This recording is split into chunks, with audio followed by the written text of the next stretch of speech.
Divyavani, Divyavani, Divyavani, Divyavani. In the name of the Father, and the Son, and the Holy Spirit. Amen. Hail Mary, full of grace, the Lord is with thee. Blessed art thou amongst women, and blessed is the fruit of thy womb, Jesus. Holy Mary, Mother of God, pray for us sinners, now and at the hour of our death. Amen. Heavenly Father, we thank you for this wonderful day. Lord Jesus, we thank you for all the provisions that you have given to us, for the beautiful house that you have given us, for the family, and for all the resources that you have given us. We thank you, Jesus, for this place and the people who are working over here. Holy Spirit, you are our teacher and you are our guide. It is you who have sent us. You have asked us to go and bear fruit. We cannot do it without your help, Holy Spirit. We need your help. Please take complete control over this session. Holy Spirit, take complete control over my mind and my vocal cords. You think to my mind and speak through my mouth. Holy Spirit, I thank you for giving me this opportunity to come and speak the word of God. Every word spoken over here is to give glory to you and nothing of my mind. And I take complete authority over the spirits of unbelief, distraction, and disturbance, which come to disturb, kill, and destroy. I command you to leave this place right now in the name of Jesus. Thank you, Holy Spirit, for I know that you are going to confirm each word spoken over here with accompanying signs and wonders. We make this prayer in Jesus' name. Amen. Amen. Amen. Praise God. Thank you, Jesus. Praise God. Thank you, Jesus. Today we are going to reflect on the places where Jesus has shed his blood. In the Old Testament, in the book of Leviticus, chapter 16, we read about the process of atonement. On that particular day, as it was instructed, the high priest was supposed to enter the Holy of Holies. He's supposed to offer sacrifices for himself and for the people. On that appointed day, especially on the 10th of every 7th month and the 10th day, he was supposed to go inside the Holy of Holies and offer sacrifices. There were supposed to be 2 sacrifices, one for himself and one for the people. Now, for himself and for his family, he's supposed to take a bull and a ram. A bull for sin offering and the ram for burnt offering. And from the people's side, in fact, the entire Israelite community, he was supposed to take 2 goats as sin offering and 1 ram for burnt offering. And when he was ready to go enter the Holy of Holies, first he was supposed to slaughter the bull and take its blood. And also he was supposed to take the censer and the burning coal from the altar and enter the Holy of Holies. He was supposed to take 2 fists of incense, and he was supposed to put it on the fire. And the smoke which would come out of the incense would in fact cover the mercy seat. And he was supposed to take the blood of the bull and with the help of his finger, he was supposed to sprinkle it on the mercy seat and in front of the mercy seat. And also he was supposed to take the blood of the goat which was offered for the Lord. And you're supposed to come inside and then sprinkle it 7 times. That was the procedure. Now, the blood that was sprinkled of the bull was for the atonement of the priest and his family. And the goat's blood, which was sprinkled on the mercy seat and in front of the mercy seat, was supposed to be for the atonement of the sanctuary and also for the people. Now in the New Testament, we don't have this procedure. Jesus Christ is a sin offering, and he offered himself only once. And that curtain which would take us into the Holy of Holies is in fact torn. Now we could enter the Holy of Holies anytime. Now Jesus is our sin offering. And Jesus in fact sprinkled his blood. We read in the Bible, Jesus sprinkled his blood 7 times for our redemption. It was one offering that he made. And he has dealt with sin permanently. In the Old Testament, every year they were reminded of their sin. They had to do the atonement. The high priest was supposed to do the atonement process every year. But in the New Testament, Jesus Christ has done it once and for all. Let us go through this process now. Like, where did Jesus shed his blood? And what is the purpose? And what did he gain out of it? Now, in the first place, Jesus shed his blood is in the Garden of Gethsemane. Now, Garden of Gethsemane is at the foot of Mount of Olives. According to the 4 Gospels of the New Testament, here Jesus underwent agony in the garden, and he was arrested before his crucifixion. But this place is only named in the Gospel of Mark and Matthew. We do not get to read about this place in the Gospel of Luke and John. Now let's please open your Bible. Let's read from the Gospel of Luke, chapter 22, verses 39 and 46. 39 to 44. Coming out, he went to the Mount of Olives, as he was accustomed, and his disciples also followed him. When he came to the place, he said to them, "Pray that you may not enter into temptation." And he was withdrawn from about a stone's throw, and he knelt down and prayed, saying, "Father, if it is your will, take the cup away from me. Nevertheless, not my will, but yours be done." Then an angel appeared to him from heaven, strengthening him. And being in agony, he prayed more earnestly.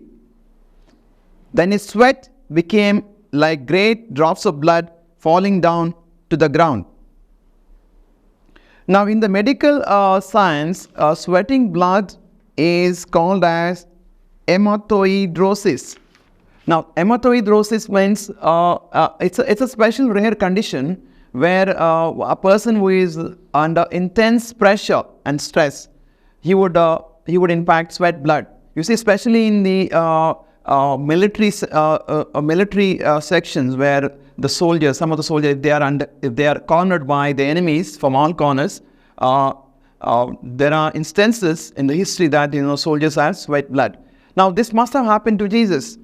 Now, in the Garden of Eden, we know that the Lord created everything for the good of mankind. He told Adam and Eve, "I have done everything for you and you can enjoy it. But do not touch one thing. That is the tree of knowledge of good and evil. It's mine." Now, what did Adam and Eve do? They took a decision. They said, "Father God, it is not your will, but it's our will." And at that moment, he surrendered the willpower of mankind to Satan. Now, if we go into the Garden of Gethsemane, Jesus was Son of God, and also Jesus was a human, a man. Now, as a Son of God, he knew what was going to come, what he was going to suffer in advance. He knew very well that he'll be arrested as a criminal. He knew very well that they are going to pluck his beard and going to make fun of him. He knew very well that he would be tied to a column and beaten mercilessly. He knew very well that they are going to place a crown of thorns on his head and mock him. He knew very well he'll be nailed naked to the cross and would be spat on. But as the Son of God, he knew that he was supposed to suffer all this. But as a Son of Man, he felt the pain. He felt the humiliation. And he said, Father, if there is any other way, please take this cup away from me. But at that moment, he remembered us, his love for us, his love for you and me. In fact, rose up and he said, Father, let your will be done, not mine. An angel comes and strengthens him. You see, in the Garden of Eden, Adam said, Father, it's my will, not your will. But in the Garden of Gethsemane, Jesus said, Father, let your will be done.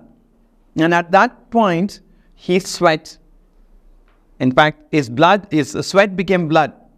You see, in this Garden of Gethsemane, there was an intense battle between the spirit and the flesh. And you see, if you read in the Gospel of Mark, chapter 14, if you read verse 33, Jesus took with him Peter and James and John and began to be distressed and agitated. And he said to them, I am deeply grieved, even to death. Remain here and keep awake. And later, if you read in verse 37, then he came and found them sleeping and said to Peter, Simon, are you sleeping? Could you not watch 1 hour? Watch and pray, lest you enter into temptation. The spirit indeed is willing, but the flesh is weak. There was an intense battle between the spirit and the flesh. But Jesus was able to overcome this battle. And he could say yes to the Father's will. Because Jesus in fact surrendered himself to the will of the Father, our willpower has been strengthened. When Jesus sweat his blood for the first time in the Garden of Gethsemane, our willpower was restored to us. And there was one more thing happened. In fact, the curse that was on the earth was in fact redeemed. Why the Garden of Gethsemane? Why did Jesus choose the Garden of Gethsemane? Was it a coincidence? You see, in the Garden of Eden, Adam disobeyed God, and as a result, sin entered. In the Garden of Gethsemane, Jesus obeyed the will of the Father, and the sin exited there. You see, as a result of that, we have gained our willpower. We are able to take our own decisions. But if you are with Jesus, we can certainly do everything. Philippians 4:13 says, I can do all things through Christ who strengthens me. Today we can in fact do the will of God because Jesus shed his blood and he said yes to Father's will. So that we can say yes to the will of the Father even in the hard situations.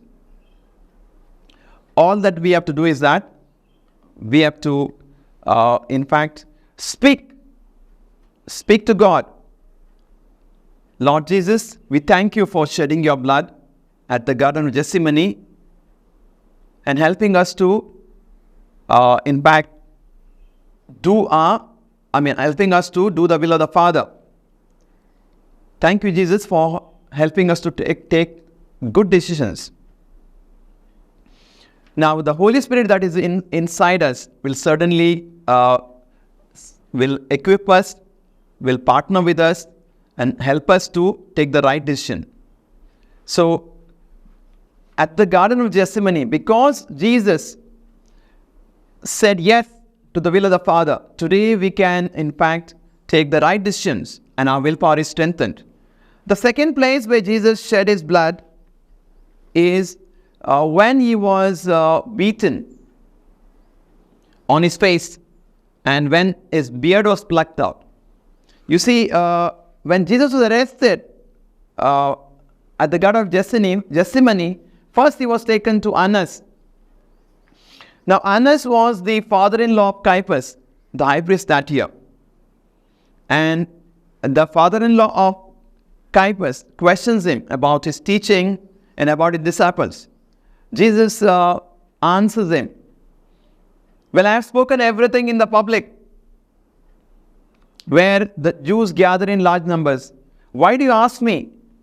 You ask the people who have heard me. And at that time, one of the guards over there strikes Jesus on the face. And later, Jesus was bound and taken to the high priest place, that is Caiaphas. And there, the high priest, in fact, accuses Jesus of blasphemy. And one of the guards, in fact, strikes him. We read in Matthew 26, verse 67, 68, then they spat on his face and struck him, and some slapped him, saying, prophesy to us, you Messiah, who is that struck you? Now you see, when Jesus was taken to the high priest place, the Roman soldiers had in fact hit him with rods. We get to read that in the book of Micah, chapter 5, verse 1. Micah had prophesied that Jesus would be hit with a rod. In the last part of the verse, Micah chapter 5, verse 1, we read, they will strike the judge of Israel with a rod on the cheek. And later, the soldiers, in fact, pluck his beard like grass, that we pluck grass. The way, in that manner, they pluck his beard. In fact, Prophet Isaiah had prophesied about this, that Jesus would suffer in this manner. If you read Isaiah 50, chapter 50, verse 6, we read, I gave my back to those who struck me, and my cheeks to those who plucked out the beard. I did not hide my face from shame and spitting. Now what is redeemed over here? What did he gain? You see, because Jesus took the punches on his face,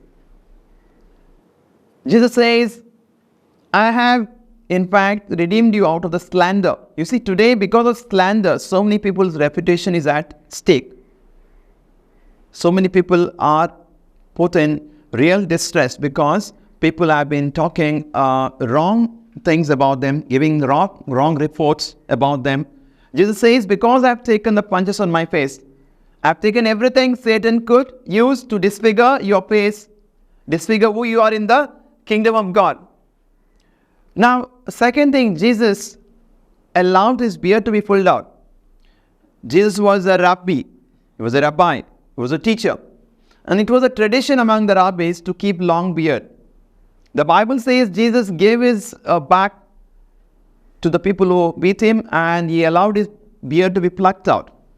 Now, why did Jesus allow this to happen to him? Why did he undergo this pain? You see, Jesus was our substitute. Jesus underwent this humiliation to redeem us, to in fact bring us out of the humiliation we would suffer. See, the beard was a symbol of honor. Now, Jesus allowed his beard to be pulled out so that he helped us to fight shame. You see that in today's world, so many people have been put to shame. Maybe your position has been taken away from you. You have been removed from your position, and you are made to undergo shame. You are made to feel shame. Some young men have been, in fact, tortured in different ways. Their names have been, in fact, spoiled. You see, there is so much of bad things going against the women today. Maybe you have been seduced, you have been molested, and you are put to shame. Or you have been forcefully divorced, or something else has happened to you, okay, which has really caused you shame. Jesus says, I allowed my beard to be plucked out so that you could, in fact, fight the shame. Whenever we undergo these situations, we need to look at Jesus, how Jesus, in fact, took the humiliation, And He suffered for us so that in fact we could gain strength and withstand these situations. See, another thing happened here is, you see, because Jesus' face was disfigured, it affected us. In the Garden of Eden, because Adam disobeyed, even our face was in fact affected. We lost the image of God in our lives. Because Jesus underwent this humiliation, He disfigured His face, we gain that image of God in our lives. Okay? This is what is the gain for us. Because Jesus shed His blood, by allowing His beard to be plucked out, and by allowing to be struck on the face with the rod. The third place Jesus shed His precious blood is when He was scourged at the pillar. We read in Matthew chapter 27 verse 26.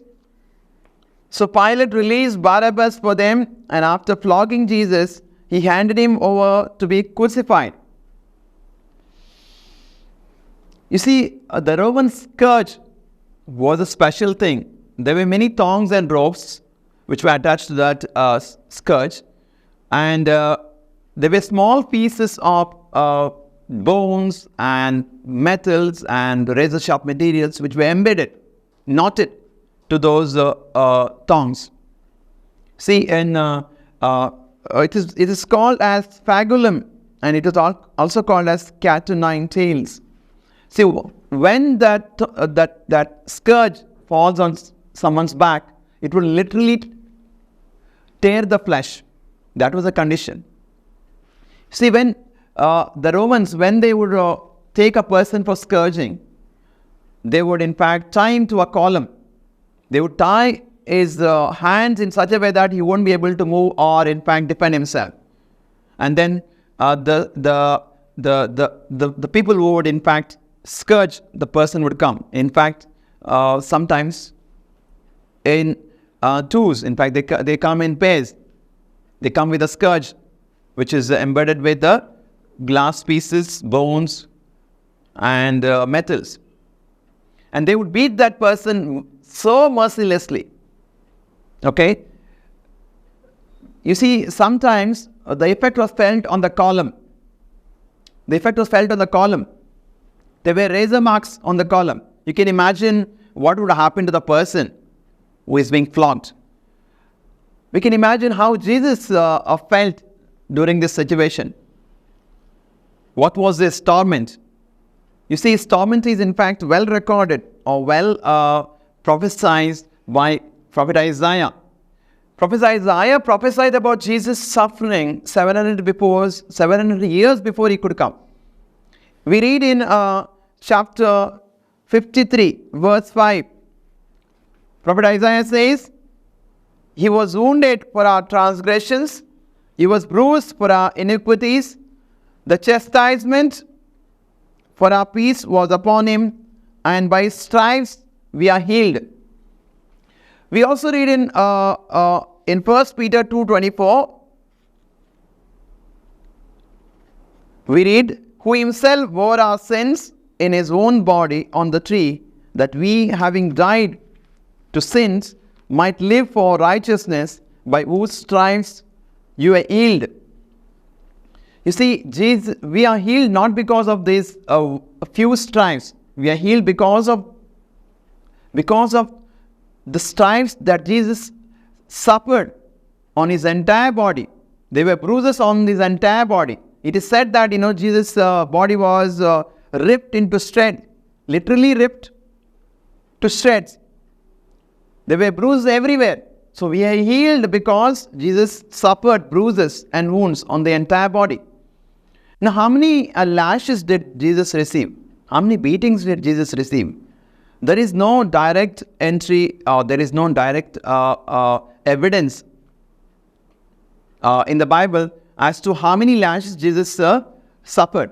But according to the Jewish law, if we read Deuteronomy 25:3, a criminal was not supposed to be given more than 40 lashes. Otherwise, the person would die. Jews, in fact, not to break this tradition, they would give only 39 lashes to the criminal, not more than that. We read this in 2 Corinthians chapter 11, verse 24. In fact, Apostle Paul tells us how he was treated by the Jews. He says, from the Jews, 5 times I received 40 stripes minus 1. But the person who in fact treated Jesus were not the Jews, the Romans. And the Romans were meant for their cruelty. We are not very sure how many lashes Jesus received. But according to Jewish law, the criminal was supposed to receive only 39 lashes. You see, we understand that there are 39 general categories of diseases. So, even if Jesus had taken 39 lashes, every lash that fell on his back has in fact provided healing for every disease. So all the lashes that Jesus has received, all the 39, in fact, has provided us healing for all the diseases. You name any disease, Jesus suffered for us. Jesus suffered for us. We read in Isaiah 50 verse 6, he says, Isaiah says, in chapter 50 verse 6, I gave my back to those who struck me, and my cheeks to those who plucked out the beard. I did not hide my face from the shame and spitting. This shows God's willingness to heal us. Please don't say that I don't know whether God is going to heal me. Jesus Christ the same today, yesterday, today and tomorrow. You see, we read in Hebrews chapter 13 verse 8. Jesus Christ the same yesterday, today and forever. So the blood that was shed from Jesus' wounds and bruises has healed mankind for humanity. It is not that Jesus is going to heal us. Jesus has already healed us. And we got to receive the healing in faith. So all that we got to say is that, Lord Jesus, I thank you because you took the lashes on my behalf. You were beaten on my behalf. You took the lashes on my behalf. And because of your wounds, I am healed. Lord Jesus, I believe in your word. Your word says, because by your wounds, by your stripes, I am healed. Thank you, Jesus, for this healing, for this gift of healing. You see, we have been told to sow the seeds. Our job is to sow the seeds. How do we sow the seeds? We have to speak the word of God. Now, it is God's job, in fact, to bring in harvest. The Lord says, any word that comes out of my mouth will certainly bring harvest. It will not go in void. But we have to pray in confidence. You see, we read in Mark 11:24. Therefore I say to you, whatever things you ask when you pray, believe that you receive them and you will have them. It may take some time at times for the healing to manifest. But we have to in fact thank God in advance. When you thank God for the healing before you see it, Jesus will certainly going to make it for you. He will provide the healing for you. But we have to pray in real faith. The Bible teaches us to pray in rock solid faith. But we should not doubt. If we doubt, we certainly will get nothing. We read in James chapter 1 verse 6 to 8. But let him ask in faith with no doubting. For he who doubts is like a wave of sea driven and tossed by the wind.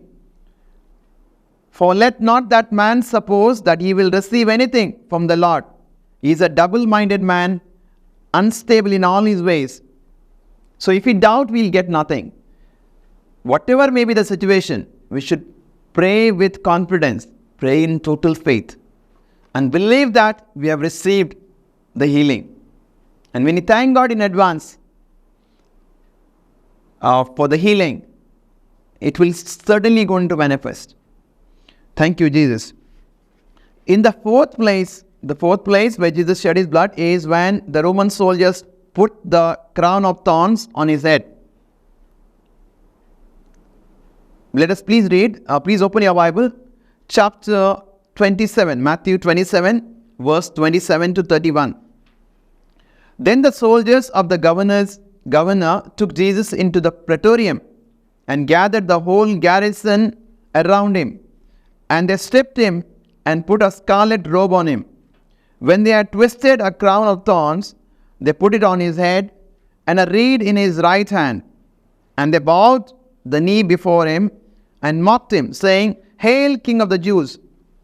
And they spat on him and took the reed and struck him on the head.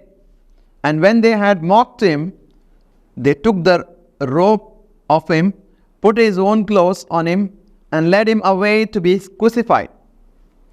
See, now Jesus was brought into the governor's house after having been flogged. The Roman soldiers inflict more pain and humiliation on Jesus. Let us see what do they do. It was in fact a scene, a drama, the way they conduct themselves in front of Jesus. In the governor's house, you see, Jesus was flogged outside. Now he's brought inside again into the praetorium. First, what do? They gather around him in total group. Next, they strip him of his clothes and they put on a scarlet robe on him. Next, they place a crown of thorns. They weave, in fact, a crown of thorns. Okay, and they also place a reed in his right hand. Then they bow before him and mock him, calling him, "Hail, King of the Jews!" Later, they spat on him and they strike his head with the rod. And then, after having finished the mocking, they take off his scarlet robe and put his own clothes. You see, it must have been an on-the-spot decision of the Roman soldiers to weave a crown of thorns. There must have been thorns around that place. So they weave a crown of thorns. You see, the thorns believed to be long and extremely hard and tremendously harsh. So they place this crown of thorns on Jesus' head and they strike his head with the reed.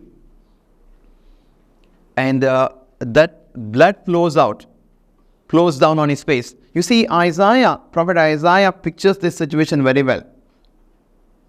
What was the face? How did Jesus look at that time? You see, Isaiah 52, if you read Isaiah 52, verse 14, we read,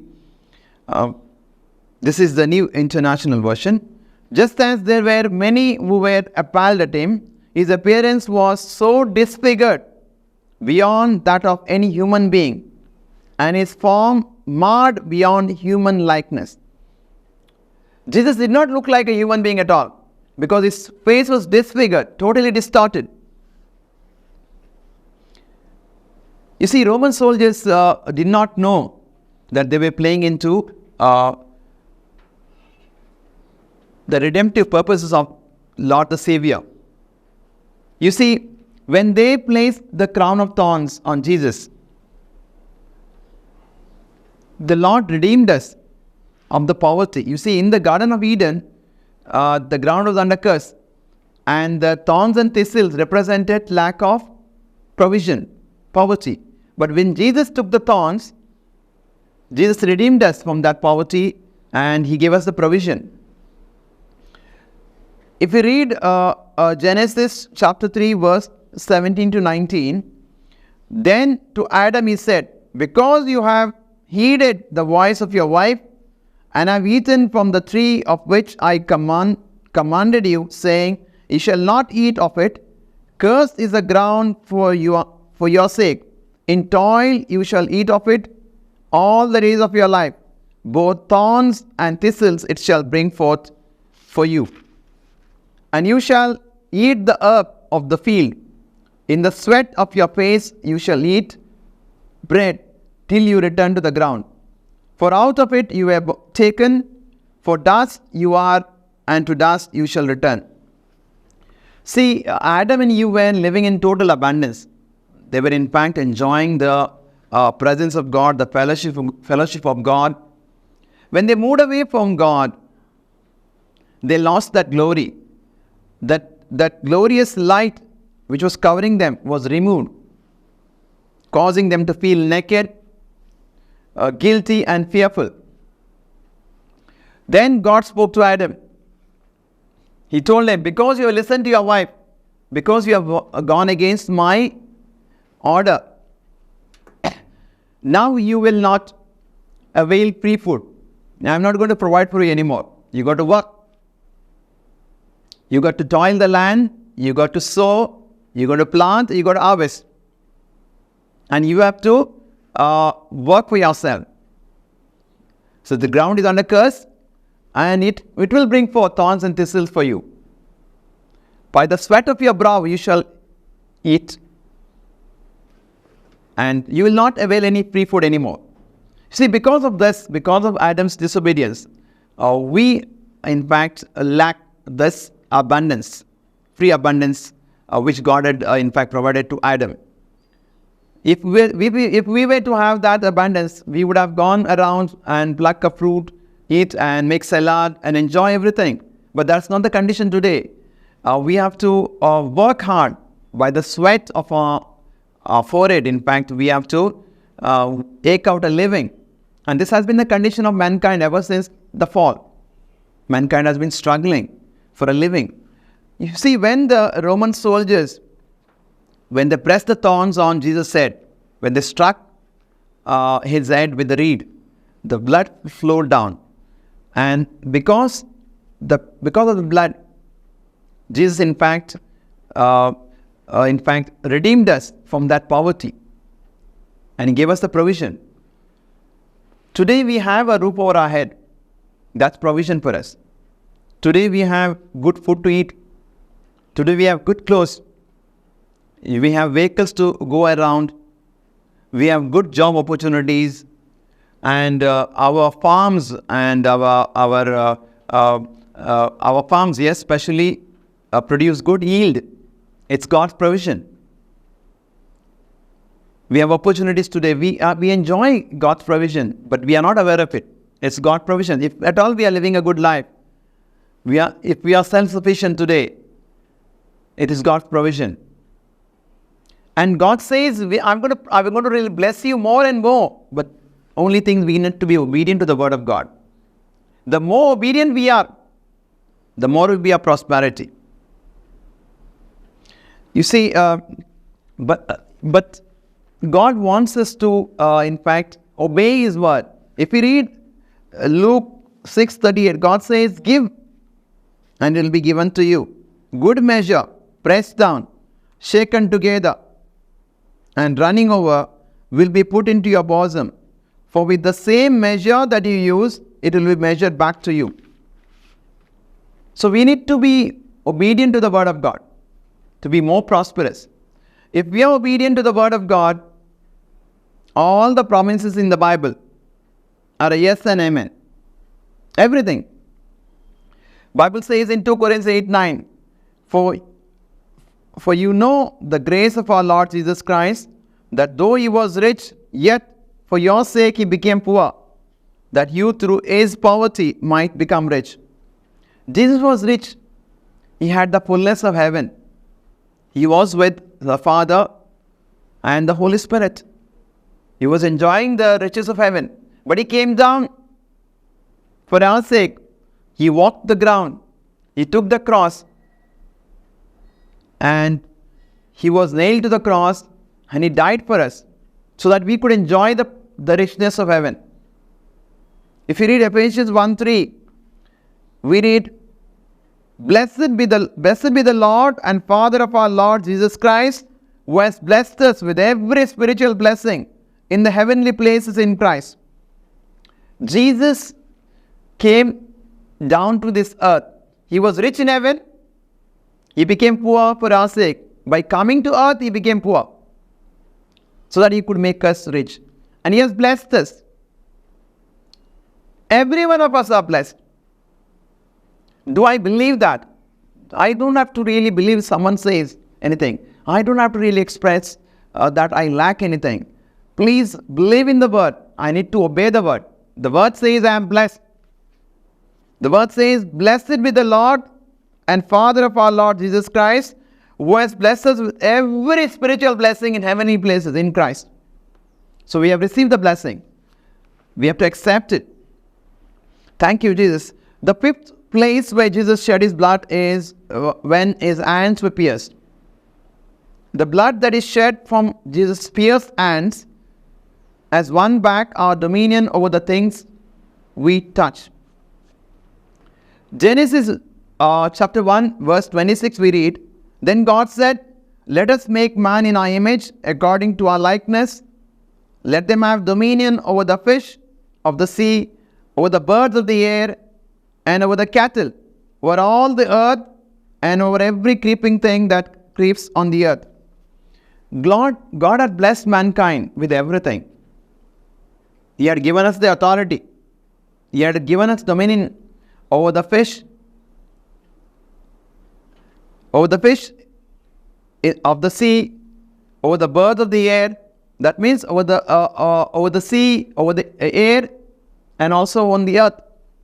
But we lost that dominion. Adam disobeyed, and he lost that dominion, and Satan became the prince of this place. But today God has in fact given us that authority. If we read in Luke chapter 10 verse 19, Behold, I give you the authority to trample on serpents and scorpions and over all the power of the enemy, and nothing shall by any means hurt you. Jesus has given us power and authority over the enemy back again. We need to believe that. Jesus took the nails in His hands and shed His blood so that our hands have been blessed. Now we can lay hands on the sick, and the sick shall recover. Bible says in Mark 6:18, In my name if they will lay hands on the sick, they will recover. If you believe that your hands are anointed, if you believe that if your hands are blessed,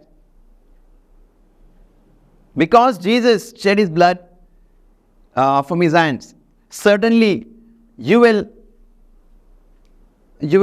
be able to be successful. Anything that you do through your hands, it will be successful. You see, Apostle Paul, he was falsely accused, and he was imprisoned, and he was escorted to Rome under military escort. We read that in chapter 28 verse 1 to 10.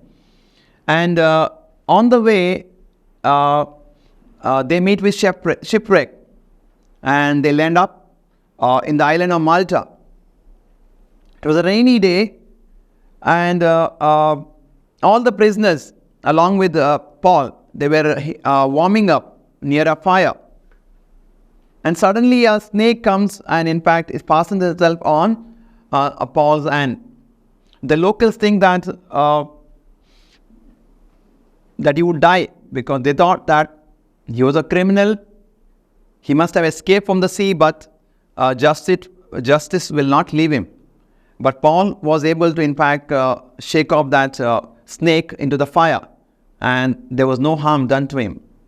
And later we find Paul healing the father of the leader of that place, Publius. The Publius' father was sick because of fever and dysentery, and Paul lays his hands. He prays and lays his hands, and he recovers. And later all the people from the island come to Paul, and Paul prays for them and lays his hands, and all of them are recovered. You see, this power of laying hands is being given to us. If we in fact lay the hands, we should believe that the power, we derive the power from Jesus. We derive the power from Jesus, pierced hands. The Bible says in John 14:30, I will no longer talk much with you, for the ruler of this world is coming. He has no power over me. Jesus says, Satan has no power over him. In fact, he has in fact taken away the power of Satan from us also. We have been given authority over the devil. Because of the blood of Jesus.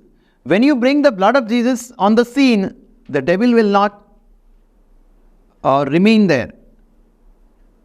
Devil will not contend the blood of Jesus. You see, one of the preacher in one of his preaching, in fact, referred to this power of the blood.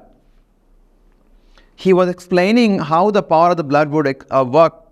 You see, he was telling the gathering, there was a family which was walking out of the church after the prayers.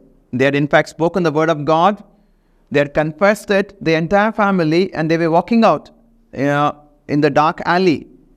And on the way there were 3 demons, 1 senior and 2 juniors, 1 big one and 2 small ones. And the preacher was explaining to the gathering how the blood of Jesus would work. What is the power of the blood of Jesus? You see, this family had gone to the church. They had confessed the word. They had sung the hymns. They had worshipped the Lord, and they were moving out. And on the way there was this scene. There were 3 demons, 1 big one, 2 small ones. And this big demon, the senior demon, was telling the young ones, you see that man, you see that woman, and see those children?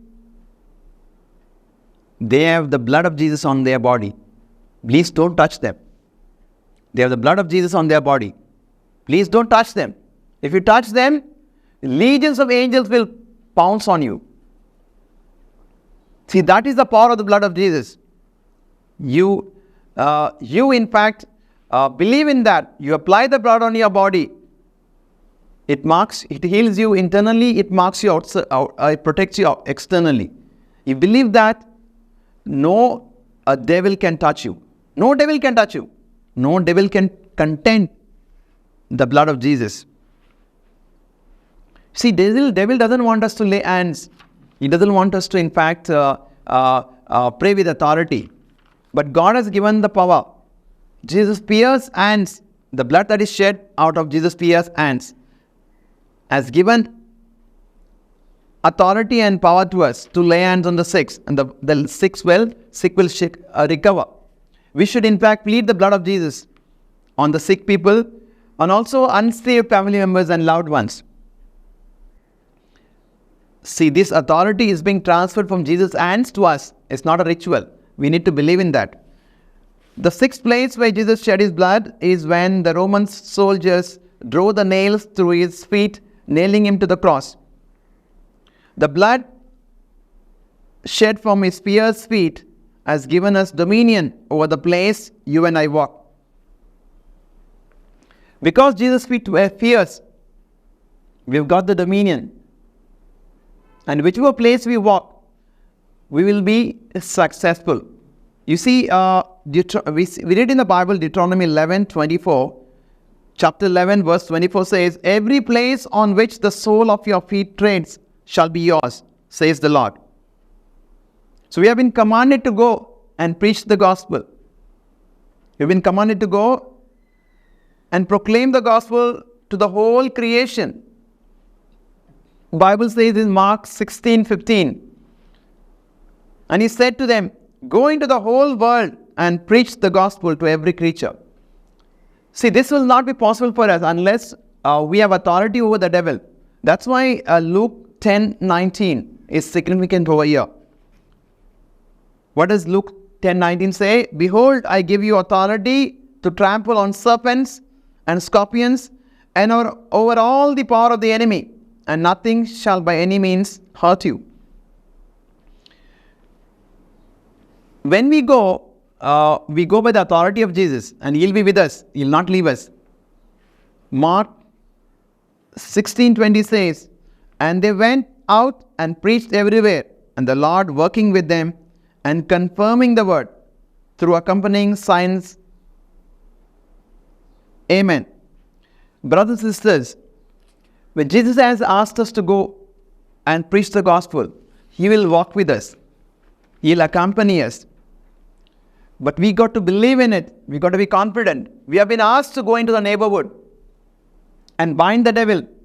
Tell the devil, I bind you in Jesus' name. You see, the devil has been occupying public places for a long time now. Not only that, the devil has been influencing policies and procedures in this institution. It is high time for the people of God to claim these places and make them as groundwork for the evangelization. We need to believe that every place that we trade, every place on which the sole of our foot trades, it belongs to Jesus. See, we read in the Old Testament, in the book of Joshua, when Jericho, the city Jericho was in fact captured, God had told in fact Joshua certain procedures. Joshua was told to walk around the city every day. He was asked to, with 7 priests having trumpets of ram's horns. Okay, 7 priests with trumpets were supposed to walk around, having the Ark of the Covenant was supposed to be behind them. The entire Israel was supposed to walk behind. So the 7 priests with the trumpets of ram's horns were supposed to go ahead of the Ark of the Covenant, and the entire Israel was supposed to follow. They were supposed to do that for 6 days. 1 round around the city. Okay? And on the 7th day, they were supposed to walk around for 7 days, 7 times. The priests blowing the trumpets and the Ark of the Covenant behind them, and the entire people of Israel following them. On the 7th round, when they had walked for 7 times, on the 7th round, the priests were supposed to blow the trumpets very loudly, and the people were supposed to give a huge shout of victory. And the city walls would fall. And they would be able to capture that. And Joshua did that exactly. He obeyed the word of God. He obeyed the instruction of God. Okay, and then he in fact did exactly that. He had his priest walking around the city with the trumpets and the Ark of the Covenant behind them and the people. He did that for 6 days. On the 7th day, they walked around for seven times, and the city was captured. We got to believe in the word of God. We have been blessed. Our feet has been blessed. We have been asked to go around the neighborhood, around the places, and preach. And believe the Lord is with us. He is going to work with us. Thank you, Jesus. Now the 7th place where Jesus shed his blood is when the Roman soldiers pierced his side with the spear. Let's read this. We find this details only in the Gospel of John. We don't find it in the other Gospels. Gospel of John, chapter 19, verse 31 to 37. Since it was day of preparation, the Jews did not want the bodies left on the cross during the Sabbath, especially because that Sabbath was a day of great solemnity. So they asked Pilate to have the legs of the crucified men broken and the bodies removed. Then the soldiers came and broke the legs of the first and of the other who had been crucified with him. But when they came to Jesus and saw that he was already dead, they did not break his legs. Instead, one of the soldiers pierced his side with a spear, and at once blood and water came out. He who saw this has testified so that you also may believe.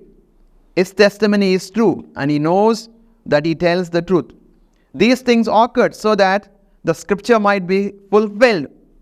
None of his bones shall be broken. And again, another passage of scripture says, they will look on the one whom they have pierced. You see, the Roman soldiers break the legs of the other two who were crucified along with Jesus. The reason why they break the legs is that, you see, the legs help them to pull the body up and breathe. If they could break the legs, certainly they would die fast. When they came to Jesus, he was already dead and legs were not broken. See, this is to fulfill the prophecy in Psalms 34 verse 20. We read, "He guards all his bones; not one of them is broken." See, other thing is, another prophecy is that how they look on the pierced one. In Zechariah 12:10 we read, "And I will pour on the house of David and on the inhabitants of Jerusalem the spirit of grace and supplication. Then they will look on me whom they pierced." There are two things happen here. See, 7th time Jesus shed his blood when the spear pierced his side while he was lying dead on the cross, after he had said, "It is finished."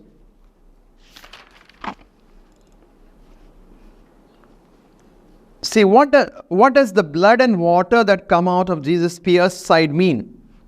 What does that mean? These details only appear in John's Gospel. The emphasis of Gospel of John is life.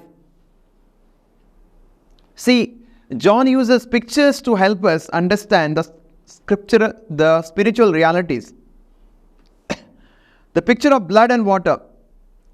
Two substances come out of the side of Jesus when Jesus' side was pierced, blood and water. Now, what do they signify? See, blood of Jesus is for redemption. Blood is for redemption, to deal with sins, for the purchasing of the church. It's very important for us.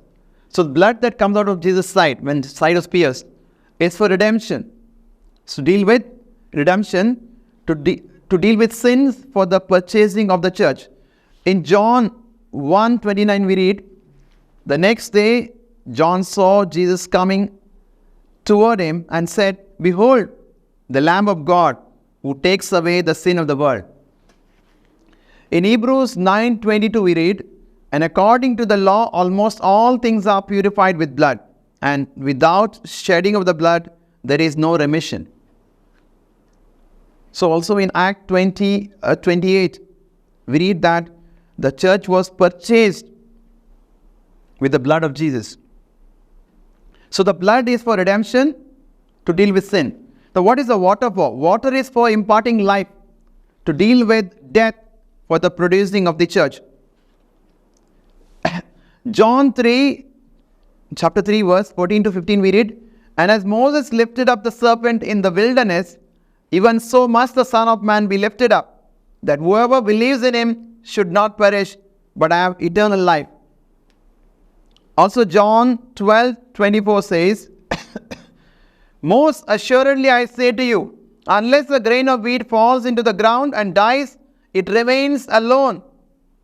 But if it dies, it produces much grain." So Lord's death, on the redemptive side, it takes our sins.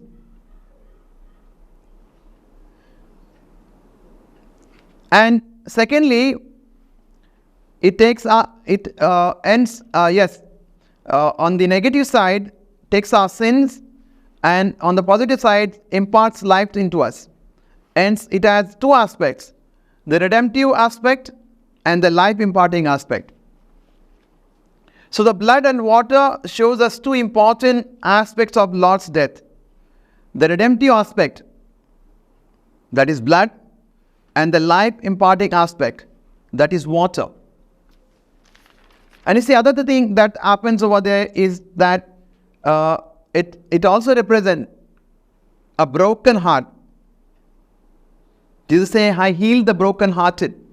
You see, Jesus, when Jesus started his ministry in Luke 4:18-19, Jesus, one of the objective of his ministry was to spread the good news to the poor and heal the broken-hearted. We read that in Isaiah 61:1. One of the objectives of Jesus is to heal, preach the good news to the poor and heal the broken-hearted.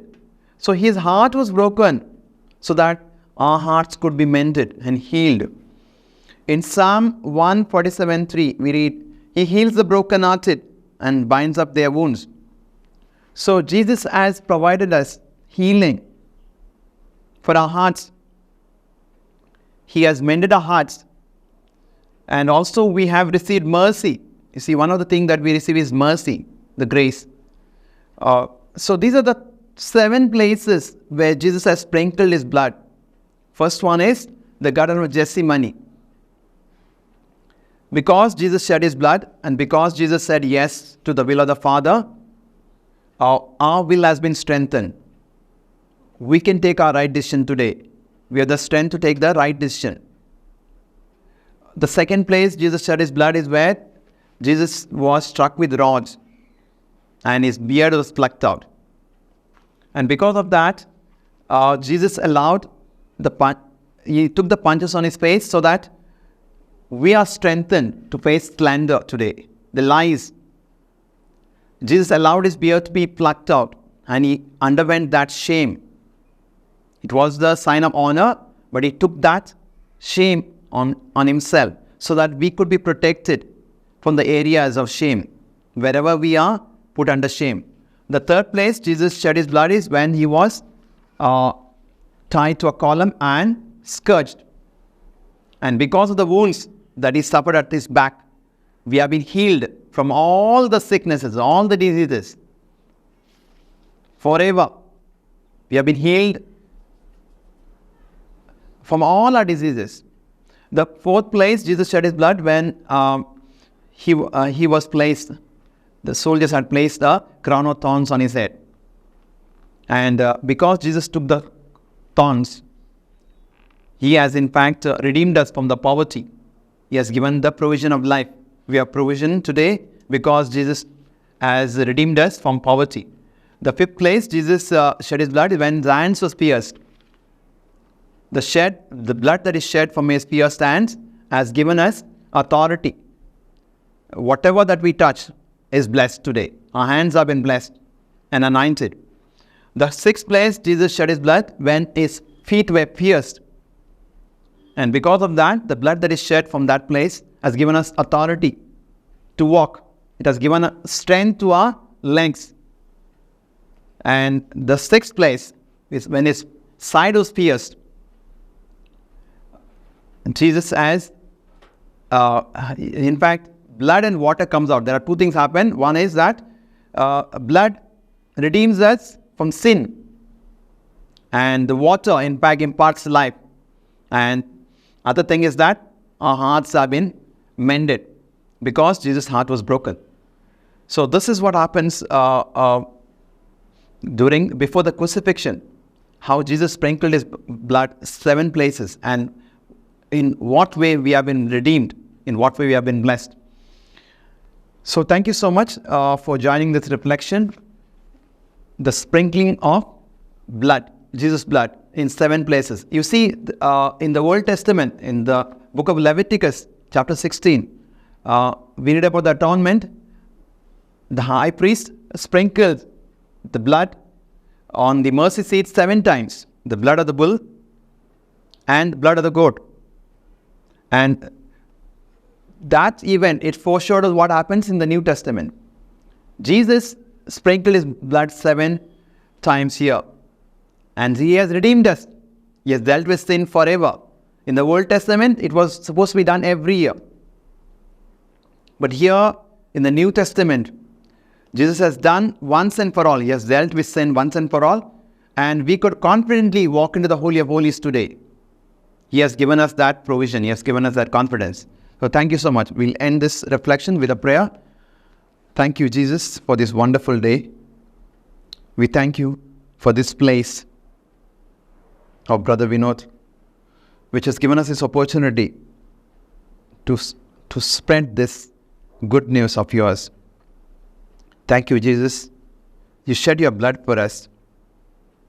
You have redeemed us from all the curses. You have strengthened our hands. You have strengthened our mind. You have strengthened our heart. You have strengthened our legs. You have strengthened our willpower. And you have healed us from all the diseases. Thank you, Jesus, for this gift of healing. Thank you, Jesus, for shedding your blood, your precious blood, Jesus. Thank you for everything that you've done for us. Thank you for giving this life to us. Thank you for your blessing, Lord Jesus. We make this prayer in Jesus' mighty name. Amen. Amen. Amen.